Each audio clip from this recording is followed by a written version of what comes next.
Hello everyone, welcome to CIZ Plus, India's #1 online learning platform for GATE ESE and SSCG exam. पहले तो आप बता दो कैसे हैं सब। उम्मीद करता हूं सब लोग ठीक होंगे, अपनी हेल्थ का ख्याल रख रहे होंगे। और आज हम पढ़ने वाले हैं कि कंडक्शन अनस्टडी हीट ट्रांसफर, या फिर हम ये भी बोल सकते हैं अनस्टडी हीट कंडक्शन के कुछ क्वेश्चन सॉल्व करेंगे, previous year question of GATE. इतना सबको क्लियर है? और मैकेनिकल इंजीनियरिंग वाले स्टूडेंट्स के लिए बहुत ही इंपॉर्टेंट टॉपिक है, और ख़ास तौर से गेट में तो बहुत ही इंपॉर्टेंट है। हर साल, इवन हर रिपीटेड ईयर, एक साल बाद इसके क्वेश्चन देखने को मिलते हैं सिर्फ सिंगल टॉपिक के, और बहुत ही छोटा सा टॉपिक है। आप ये समझ के चलो 2 नंबर आपके यहाँ से पक्के होने वाले हैं। बिल्कुल 25 से 30 मिनट के लेक्चर में आप 2 नंबर का कंसेप्ट सीख लोगे। बहुत शानदार कंसेप्ट है, खूबसूरत है। ठीक है, इसको स्टार्ट करने से पहले मैं आपको बताना चाहूँगा कि अगर आपको हीट ट्रांसफर बिल्कुल भी नहीं आता तो टेंशन लेने की जरूरत नहीं है। आप जाओ www.cizplus.com वेबसाइट पर, www.cizplus.com वेबसाइट पर आप जाओगे, plus.com, और आपको कंप्लीट कोर्स हीट ट्रांसफर का मिल जाएगा with the latest syllabus of GATE ESE and SSCG exam. और अगर आप हमारे टेलीग्राम ग्रुप, व्हाट्सएप ग्रुप से जुड़ना चाहते हो तो डिस्क्रिप्शन में आपको लिंक मिल जाएगा, वहां से आप ज्वाइन कर सकते हो। आपको लेटेस्ट नोटिफिकेशंस हर एक एग्जाम के मिलते रहेंगे। दूसरी चीज जो मोस्ट इंपोर्टेंट है कि हमारा एक ऐप है, उसके थ्रू आप हर एक वीडियो को अपने मोबाइल से भी एक्सेस कर सकते हो। ऐप का नाम है CIZ प्लस, प्ले स्टोर में जाके आप डाउनलोड कर सकते हो। ठीक है, ये तो रही आपकी जनरल इंफॉर्मेशन। हम जो पढ़ने वाले हैं गेट के प्रीवियस ईयर के क्वेश्चन करेंगे, इनसे कंसेप्ट को लिंक करेंगे। माय डियर, आपको पता ही है अभी तक हमने 3 लेक्चर कवर कर लिए हैं, आपको पता चल गया होगा हमारा पढ़ने का तरीका। सबसे पहले आपको क्वेश्चन सॉल्व करने, फिर यहाँ पर हम सॉल्व करेंगे, आप चेक कर लेना सॉल्यूशन क्या है। मजा आने वाला है। ठीक है, हमेशा की तरह। तो ज्यादा समय ना लेते हुए क्वेश्चन स्टार्ट करते हैं। क्यों क्वेश्चन की सीरीज हम लेके आए, कोई मुझे बताएगा? क्योंकि ये बेस्ट तरीका है क्वेश्चन के थ्रू कंसेप्ट को लर्न करने का। अगर आपको कंसेप्ट क्वेश्चन में इंप्लीमेंट करना आ गया तो आपका एग्जाम हमेशा अच्छा जाएगा। अगर खाली आप थ्योरी पढ़ते रहोगे, अप्रोच नहीं लगाओगे क्वेश्चनों में, तो प्रॉब्लम हो जाएगी। लो, ज्यादा समय ना लेते हुए, आपकी स्क्रीन पर क्वेश्चन आ रहा है। सबसे पहले आपको क्या करना है? क्वेश्चन को पढ़ना है, खुद सॉल्व करना है, आंसर निकालना है, देन चेक करना है क्या हमारा सॉल्यूशन सही था। देखो, मैं अब क्वेश्चन पढ़ने जा रहा हूं, इधर देखो, सबने ट्राई कर लिया, वेरी गुड। स्टील बॉल, ये दे रहा है steel ball of diameter, steel ball दी है, बॉल स्पेरिकल होती है, डायमीटर दिया 60 mm, is initially in thermal equilibrium at 1030 degree Celsius. मतलब कहने का उसने बॉल की बात की है। मैं डेटा लिखता जाऊंगा, जैसे जैसे हमको पता चलेगा मैं डेटा लिखता जाऊंगा, इधर देखते रहना। ये बॉल है, स्पेरिकल बॉल होती है, जिसका डायमीटर दे रखा है, सब जानते हैं डायमीटर दे रखा है 60 mm। ठीक है, तो अगर मैं मीटर में कन्वर्ट करना चाहता हूं 0.06 मीटर हो जाएगा, कोई दिक्कत नहीं। ठीक है, इनिशियल टेम्परेचर दे रखा है T initial, equilibrium temperature 1030 degree Celsius. देखो आराम से क्वेश्चन करेंगे, टेंशन नहीं लेनी। In a furnace, it is suddenly removed from the furnace, अचानक उसको फर्नेस से निकाल दिया, and cooled in ambient air at 30 degree Celsius. हवा में इसको ठंडा कर रहे हैं और हवा का टेम्परेचर है 30 डिग्री सेल्सियस। क्या यहां तक फील होता है सबको? बिल्कुल ठीक।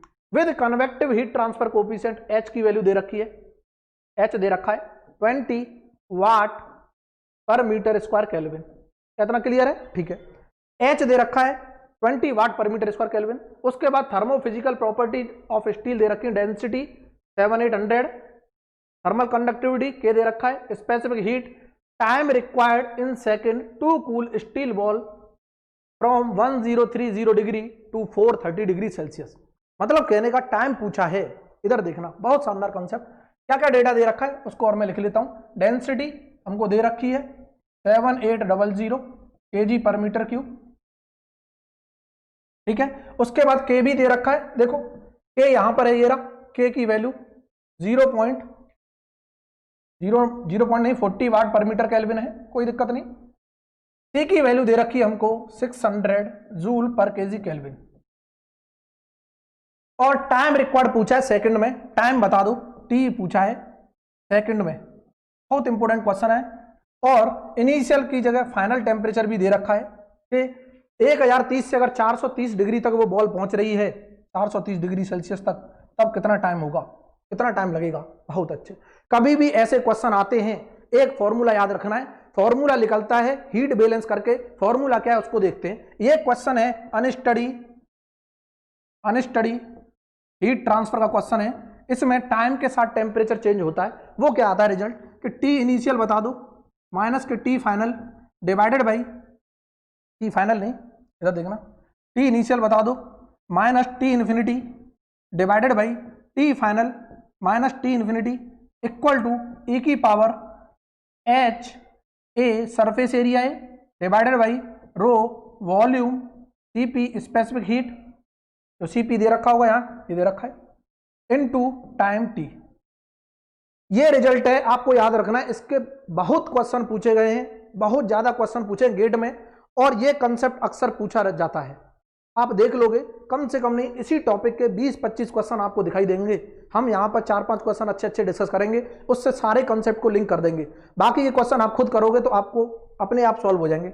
ये सारी वैल्यू दे रखी है, देखो टी इनिशियल दे रखा है हमको 1030, इन्फिनिटी दे रखा है 30 डिवाइडेड बाई फाइनल दे रखा है 430 माइनस के 30 इक्वल टू ई की पावर, ये पूरी वैल्यूज दे रखी है हमको, एच की वैल्यू 20, सरफेस एरिया, ये बॉल है स्पेरिकल होती है, सब जानते हैं बॉल जो होता है स्फीयर होता है, और ये एरिया अगर मैं लगाऊंगा, ये एरिया जैसे ही लगाता हूं ये होता है 4πr², देखते रहना, डिवाइडेड बाई ये लाइन खींच लेना, यहीं तक करना है सॉल्व। डेंसिटी सबको पता है 7800 इनटू वॉल्यूम 4/3 πr³ वॉल्यूम होता है स्फीयर का, इनटू सीपी की वैल्यू दे रखी है देखो 600, यहीं पे मल्टीप्लाई करो 600, और इसके साथ टाइम भी चल रहा होगा, इसके साथ टाइम का मल्टीप्लाई चल रहा होगा, जो मैं व्हाइट मार्कर से लिख रहा हूं, इधर देखना, यहां पर टाइम का भी मल्टीप्लाई चल रहा होगा टी। जब इसको सॉल्व करेंगे यहां से टाइम आ जाएगा हमारे पास, टेंशन नहीं लेनी है। जब इसको सॉल्व करेंगे आफ्टर सॉल्विंग, यहां से टाइम की वैल्यू आ जाएगी, क्योंकि एक इक्वेशन एक अननोन सॉल्व होके टाइम आ रहा होगा हमारा 2144 सेकेंड। क्या हो जाएगा सॉल्यूशन? बिल्कुल हो जाएगा। कैलकुलेशन हो जाएगी? बिल्कुल हो जाएगी। क्या ये चीज क्लियर है? बिल्कुल क्लियर है। तो यहां से जो हमारा ऑप्शन मैच कर रहा है वो option D is the correct, option D is the correct. अब बहुत लोगों के दिमाग में तो ये ख्याल चल रहा होगा, और चलना भी जायज है। अगर ख्याल नहीं चलेंगे तो समझ में कुछ नहीं आएगा, सीखने को कुछ नहीं मिलेगा। देखो कि सर आपने ये जो रिजल्ट लिख दिया, ये जो आपने रिजल्ट लिख दिया अपनी मर्जी से कैसे लिख दिया, हमको अगर याद नहीं रहा तो वेरी गुड, बहुत अच्छे, बहुत खूबसूरत। अगर याद नहीं रहता है तब क्या करेंगे? तो ये जो रिजल्ट निकल के आता है, ये निकल के आता है हीट बैलेंस करने से। हीट बैलेंस का मतलब कि जो हमारी बॉल थी, गर्म बॉल थी, और मैंने कल भी बताया था बायोट नंबर एक लम्प्ड हीट एनालिसिस को फॉलो करता है। अब देखो क्वेश्चन हमारा हो गया, मैं कुछ कंसेप्ट लिंक कर लेता हूं। देखो ये जो रिजल्ट निकल के आया था हीट बैलेंस से निकल के आया था, जल्दी लिख रहा हूं मैं, देखते रहना क्योंकि हमें और भी क्वेश्चन सॉल्व करने हैं। देखो हीट बैलेंस से आता है कैसे कि heat convicted out from the ball जो होगी, heat convicted out from the ball, अगर बॉल में से हीट बाहर निकल रही है इसका मतलब उसकी हीट लूज हो रही है। अगर बॉल में से हीट बाहर निकल रही है उसका मतलब वो ठंडी हो रही है, और ठंडी हो रही है उसका टेम्परेचर डाउन हो रहा होगा, और अगर टेम्परेचर डाउन हो रहा है इसका मतलब उसकी इंटरनल एनर्जी डिक्रीज हो रही होगी कुछ समय के साथ साथ।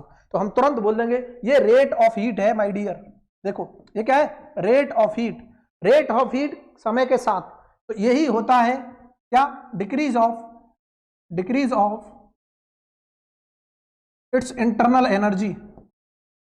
एनर्जी आई। अगर मैं इसको कन्वर्ट करता हूं, कन्वेक्टेड आउट का फॉर्मूला होता है H surface area delta T, और ये जो टेम्परेचर है हर समय के साथ चेंज हो रहा होगा, और डिफरेंस जो होगा किसके साथ होगा? फ्लूइड के टेम्परेचर के साथ, सब जानते हैं, इक्वल टू डिक्रीज की बात कर रहा है माइनस mCp/dt अपॉन, ये आ गया rate of decrease of internal energy, हम जानते हैं इससे लिखते हैं। जब इसको हम इंटीग्रेट करेंगे, कैसे करेंगे? टी वाले टर्म को इधर ले लो, H सरफेस एरिया, इसको इधर लाया नीचे mCp, और हमने T को इधर ले गए टाइम को, और टेम्परेचर वाले टर्म को इधर ले आए minus dt upon T minus T infinity. जब इसको इंटीग्रेट करेंगे 0 से लेकर टाइम T तक, इसको इंटीग्रेट करेंगे, टेम्परेचर कुछ इनिशियल में होगा और कुछ फाइनल में होगा।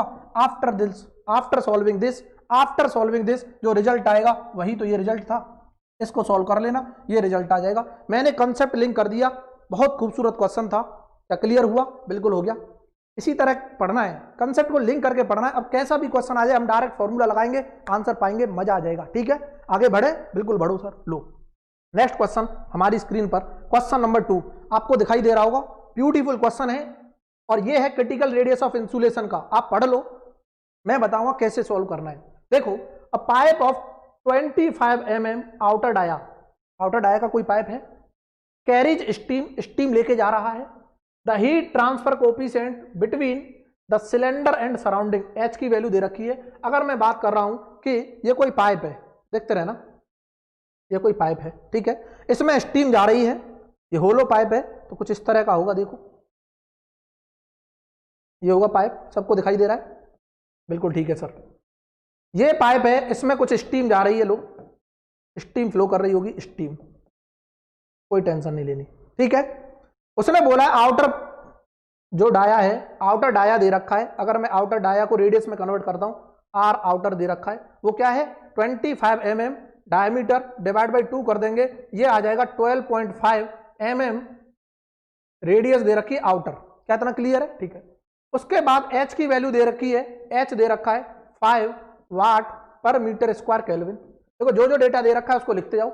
It is propose to reduce heat loss from the pipe by adding insulation having thermal conductivity. ये इसके ऊपर मैं इंसुलेशन ऐड कर रहा हूं। लो हमारी चाहत क्या है सर, हम इंसुलेशन ऐड करना चाहते हैं, बिल्कुल कर लो। लो मैंने एक इंसुलेशन लगा दी, सबको दिखाई दे रही होगी, ये इंसुलेशन है व्हाइट कलर की जो दिख रही है सबको, ये सर इंसुलेशन लगा दी। इससे हम हीट ट्रांसफर रेट डिक्रीज कर रहे हैं। और ये के इंसुलेशन हमको पता है, के इंसुलेशन की वैल्यू 0.05 वाट पर मीटर केल्विन दे रखी है। देखो यही है के इंसुलेशन। बोला है उसने कि which of the following statement is correct, बोला है which of the following statement is correct या फिर true. Outer radius of the pipe is equal to critical radius. देख लेते हैं, आउटर रेडियस पता है, क्रिटिकल रेडियस की बात कर रहा है, तो क्रिटिकल रेडियस क्या होती है? क्रिटिकल रेडियस फॉर इंसुलेशन अब जानते हैं सिलेंडर के लिए, फॉर सिलेंडर, देखते रहे ना, इसके लिए for cylinder critical radius of insulation होता है के insulation divided by H. Surrounding और सरफेस के बीच में जो कन्वेक्टिव हीट ट्रांसफर कोएफिशिएंट होगा वो होगा एच। यहां से सॉल्व करेंगे, के इंसुलेशन कितना है 0.05, ये रहा, एच की वैल्यू 5। आफ्टर सॉल्विंग इट ये आ गया 0.01, ये आ रहा होगा मीटर। अगर मैं इसे mm में कन्वर्ट करता हूं, ये आ गया 10 mm, ये आ गया 10 mm, क्या आ गया 10 mm, देखो 10 mm, ठीक है। एक चीज क्लियर है, क्रिटिकल रेडियस ऑफ इंसुलेशन की वैल्यू किससे कम है, किससे कम है? देखो क्रिटिकल रेडियस ऑफ इंसुलेशन हमारा यह है 10 mm और हमारा आउटर रेडियस था 12.5 mm। क्या इतना क्लियर हो रहा है? बिल्कुल हो रहा है। अगर मैं कोई मुझे बताएगा, अगर मैं हीट इसको इंसुलेशन को ऐड कर रहा हूं तो कौन सा ऑप्शन सही होगा? कौन सा ऑप्शन सही होगा? कोई बता सकता है? कि हम जानते थे कि अगर मैं इंसुलेशन बढ़ाऊंगा हीट ट्रांसफर रेट डिक्रीज होगा। क्यों होगा? क्योंकि इनिशियल अगर पाइप की रेडियस, इनिशियल पाइप की radius critical radius of insulation से अगर कम है तो हीट ट्रांसफर रेट इंक्रीज करता है। अगर क्रिटिकल रेडियस से इनिशियल पाइप की रेडियस अगर ज्यादा है तो अगर हम इंसुलेशन ऐड करेंगे तो हीट ट्रांसफर रेट डिक्रीज होता है। ये आप सब जानते हैं, नहीं जानते हैं देखो आप लेक्चर स्टार्टिंग से आपको सारी चीजें पता चल जाएंगी। तो इसका मतलब ये हुआ, अगर मैं बोल दूंगा R not is greater than R critical आ रहा है, यहाँ R not is greater than R critical आ रहा है। देखो आर नॉट 12.5 mm था और आर क्रिटिकल 10 mm आया है। इसका मतलब अगर मैं इंसुलेशन ऐड करूंगा तो हीट ट्रांसफर रेट क्या होगा? डिक्रीज होगा। Adding the insulation will reduce the heat loss. Option C is the correct, option C is the correct. कितने लोगों को क्लियर हुआ? जल्दी बताओ, सबको क्लियर है? ठीक है। अगर ये वैल्यू कम होती, आउटर रेडियस कम होता, आउटर रेडियस अगर क्या होता कम होता क्रिटिकल रेडियस से, तो क्या होता कि हीट ट्रांसफर रेट इंक्रीज हो जाता, जो हीट लॉस होती वो इंक्रीज हो जाती। कब तक? अप टू क्रिटिकल, उसके बाद फिर डिक्रीज हो जाती। यही कंसेप्ट है क्रिटिकल रेडियस ऑफ इंसुलेशन का। क्या क्लियर हुआ? बिल्कुल हो गया। ठीक है, नेक्स्ट हम मूव करते हैं क्वेश्चन नंबर 2। क्वेश्चन नंबर 3 इधर देखना, पहले क्वेश्चन को पढ़ो, उसके बाद बताओ क्या आपको समझ आ रहा है या फिर सॉल्यूशन कर पा रहे हैं और वाकई में अगर पसंद आ रहा है तो वीडियो को लाइक करना है, शेयर करना है, और जो लोग नया जुड़े हैं चैनल में, चैनल को सब्सक्राइब कर लो ताकि आपको इसी तरह बेहतरीन कंसेप्ट मिलते रहे हर एक क्वेश्चन के। देखो, consider one dimensional steady state heat conduction along x equal to 0 से लेके L तक थ्रू अ प्लेन वॉल की बात कर रहा है, ठीक है। Boundary surfaces x equal to 0 and x equal to L है, maintain at temperature 0 degree Celsius and 100 degree Celsius, heat is generated uniformly throughout the wall. बहुत अच्छा क्वेश्चन है। देखो, उसने बोला है, इधर बना रहा हूं देखना, उसने बोला ये कोई वॉल है, ये कोई वॉल है, यहां पर x इक्वल टू 0 है और यहां पर x इक्वल टू L है, ठीक है। उसने बोला है टेम्परेचर जो मेंटेन है x इक्वल टू 0 पर 0 डिग्री सेल्सियस है, यहां पर जो टेम्परेचर है वो 100 डिग्री सेल्सियस, और यूनिफॉर्म हीट जनरेशन हो रहा है। क्या है? Uniform heat generation. ये है क्वेश्चन में, यूनिफॉर्म हीट जनरेशन, ठीक है। अगर यूनिफॉर्म हीट जनरेशन होगा तो हीट जो है इधर से निकलेगी, इधर से भी निकलेगी, यूनिफॉर्मली बाहर निकलेगी, कन्वेक्टेड आउट होगी और बाहर सराउंडिंग में फ्लूइड होगा, ठीक है। उसने बोला है ऑप्शन देखो, the direction of heat transfer will be from the surface at 100 degree Celsius to the surface 0 degree Celsius. सही हो सकता है क्योंकि हीट ट्रांसफर हमेशा हाईयर टेम्परेचर से लोअर टेम्परेचर होती है, ठीक है। लेकिन यह सही तब होता जब यूनिफॉर्म जनरेशन नहीं होता। ये अगर नहीं होता तो ऑप्शन ए करेक्ट था, लेकिन जैसे ही यूनिफॉर्म जनरेशन हुआ, इसका मतलब हम जानते हैं, ये कंसेप्ट हमको पता है, यूनिफॉर्म जनरेशन है तो कहीं ना कहीं अंदर बीच में टेम्परेचर मैक्सिमम होता है। बीच में कब होता है? जब दोनों साइड फ्लूइड सेम कंडीशन पर हो। अगर फ्लूइड डिफरेंट कंडीशन पर है तब भी टेम्परेचर कहीं ना कहीं इनसाइड मैक्सिमम होगा। इसका मतलब हीट ट्रांसफर जो हमको दिखाई दे रहा होगा, इधर देखना, अगर मैं बात करता हूं 0 डिग्री और यहां पे बात करता हूं 100 डिग्री की, इधर देखो, तो इधर x इक्वल टू x पे कितना है? x इक्वल टू 0 पर 0 डिग्री है तो नीचे यहां ले लें और यहां 100 ले लें, तब सही लगेगा देखने में, क्योंकि 0 डिग्री नीचे होना चाहिए, कम वैल्यू है, और यहां पर 100 डिग्री, ठीक है। इसका मतलब यह हुआ कि बीच में हीट जनरेशन हो रहा है तो अंदर टेम्परेचर ज्यादा होगा 100 से और 0 के बीच में, और जो डिस्ट्रीब्यूशन होता है वो होता है पैराबोलिक, कुछ इस तरह का डिस्ट्रीब्यूशन नजर आएगा हमको, और यहां पर मैक्सिमम वैल्यू होगी टेम्परेचर की।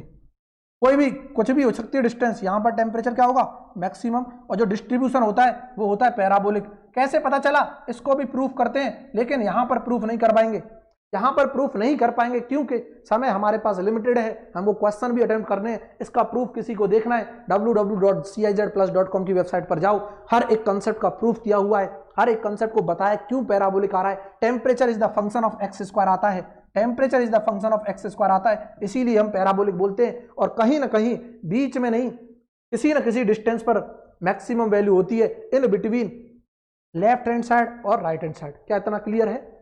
क्या इतना क्लियर है आपको? बिल्कुल क्लियर है। इसका मतलब टेम्परेचर की मैक्सिमम वैल्यू होगी कहीं ना कहीं in between x equal to 0 and L के बीच में। देखो ऑप्शन ए तो गलत हो गया, क्योंकि अगर यूनिफॉर्म हीट जनरेशन नहीं होता तब तो सही था।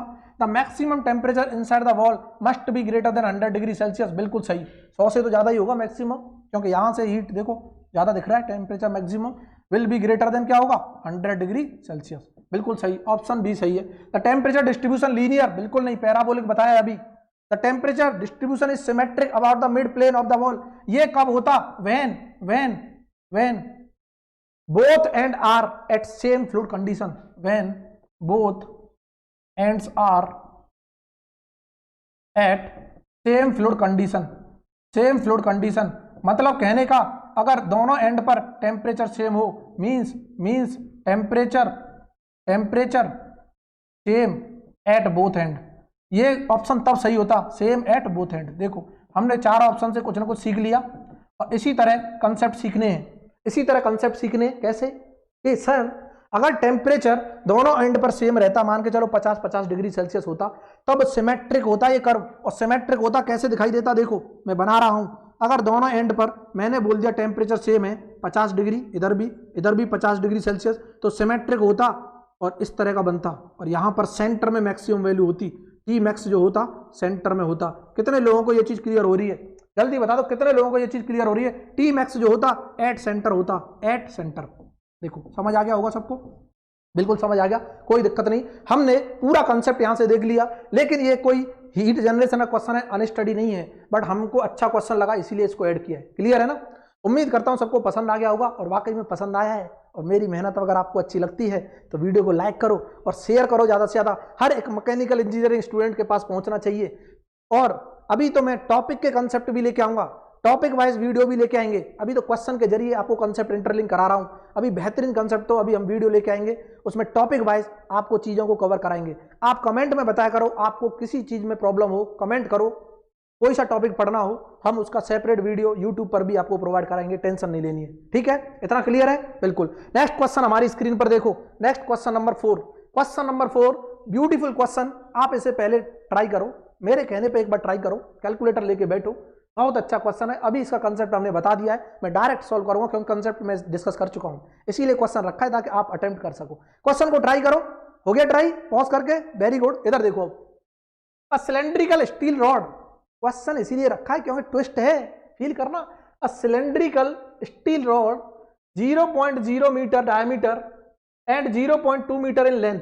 देखना देखना, मैं आपके सामने बना रहा हूं, सबको क्वेश्चन दिखाई दे रहा है? बिल्कुल दे रहा है। कि उसने बोला है सिलेंड्रिकल स्टील रॉड, ये रही सिलेंड्रिकल स्टील रॉड, सबको दिखाई दे रही है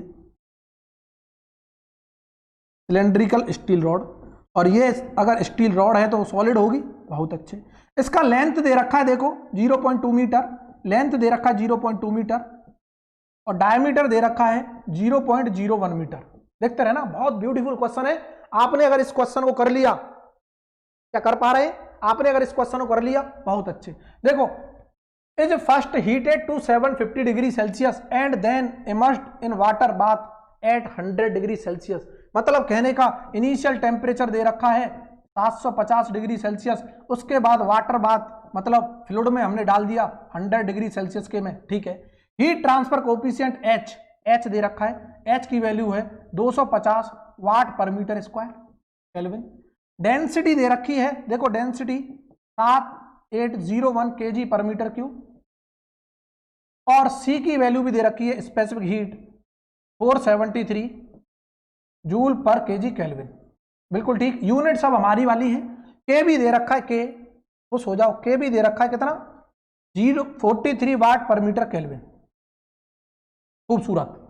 time required for the rod to reach 300 degree Celsius. देखो टाइम रिक्वायर्ड पूछ रहा है, सेम क्वेश्चन है कि नहीं?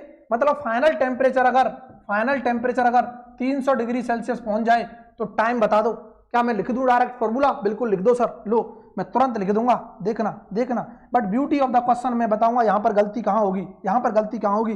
T initial minus T infinity divided by T final minus T infinity equal to E की power H surface area upon rho volume CP into T.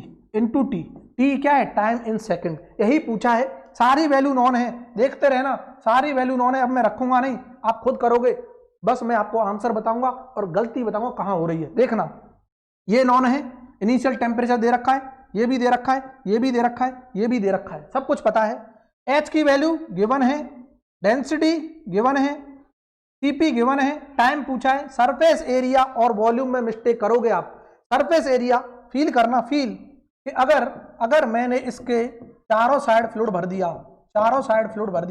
मतलब हर एक साइड फ्लूइड भर दिया, देखते रहना, हर एक साइड फ्लूइड भर दिया, क्या इस सरफेस से भी हीट लूज हो रही होगी? बिल्कुल हो रही होगी। इस सरफेस से भी हीट लूज हो रही होगी? बिल्कुल हो रही होगी। तो यहां पर जो सरफेस एरिया है, जो मिस्टेक करने वाले हो आप, क्या लेना है कि सर इसका सरकमफ्रेंस वाला πdl, देखो मजा तो ये है, प्लस ये π/4 d स्क्वायर सर्कुलर और twice 2 into π/4 d square. This is surface area, और वॉल्यूम आपको पता है क्या होगा? π/4 d square into L, π/4 d square into L, ये होगा। और इसको जब सॉल्व करोगे तब आपके पास टाइम की वैल्यू आ जाएगी। कोई मुझे बता देगा कितनी आ रही है?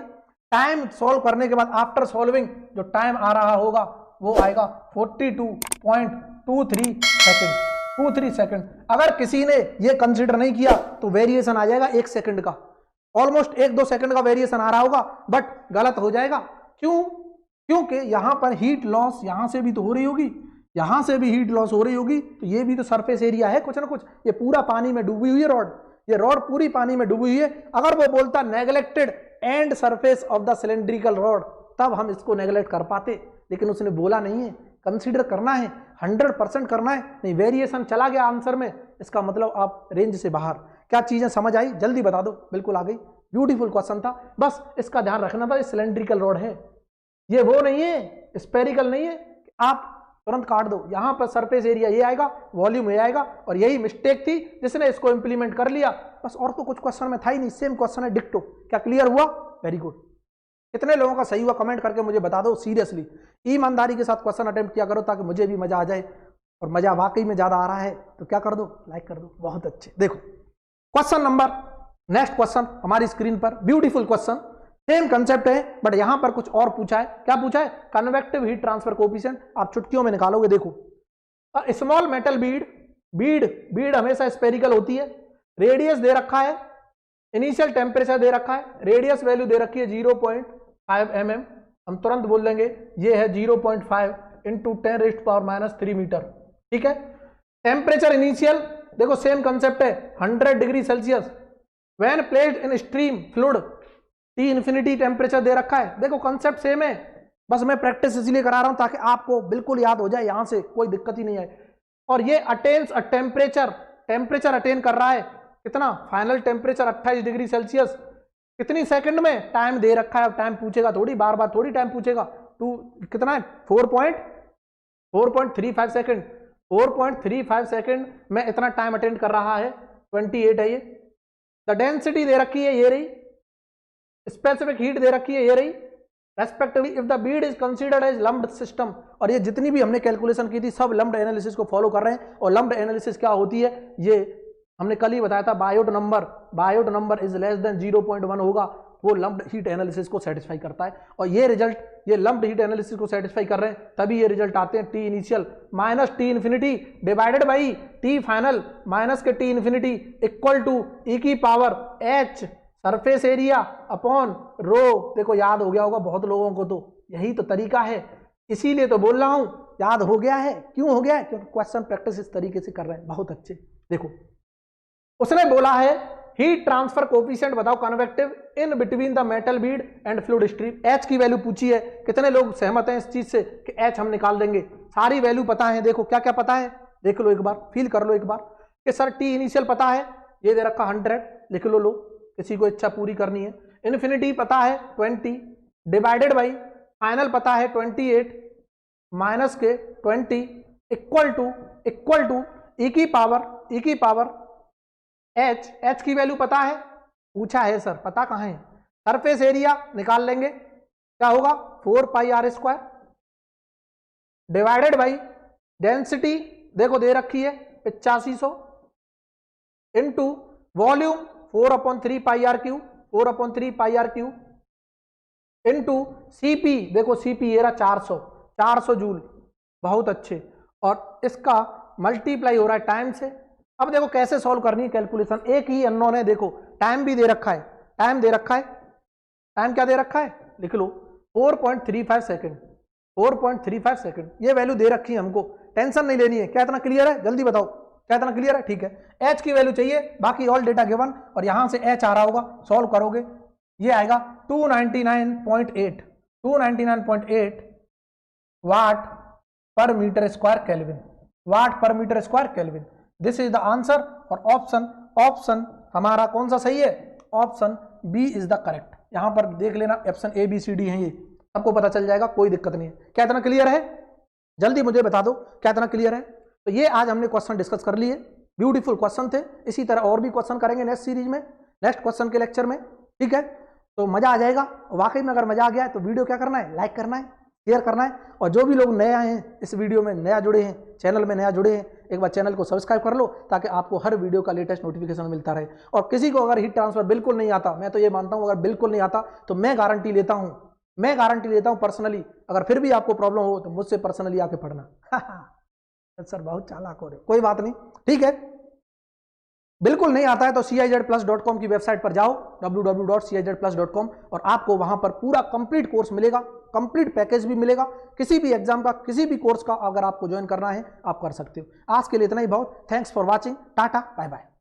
इसी तरह इंजीनियरिंग की और भी कंसेप्चुअल वीडियोस देखने के लिए इस चैनल को सब्सक्राइब करें और बेल आइकॉन प्रेस करें, और हमारे साथ जुड़ने के लिए डिस्क्रिप्शन बॉक्स में दिए गए व्हाट्सएप और टेलीग्राम के लिंक्स के साथ जुड़ सकते हैं। और कंप्लीट कोर्सेज के लिए आप जाएं www.cizplus.com पर, या फिर आप मोबाइल ऐप भी इंस्टॉल कर सकते हैं जिसका नाम है CIZ Plus, and it's link is also available in description box. Thank you.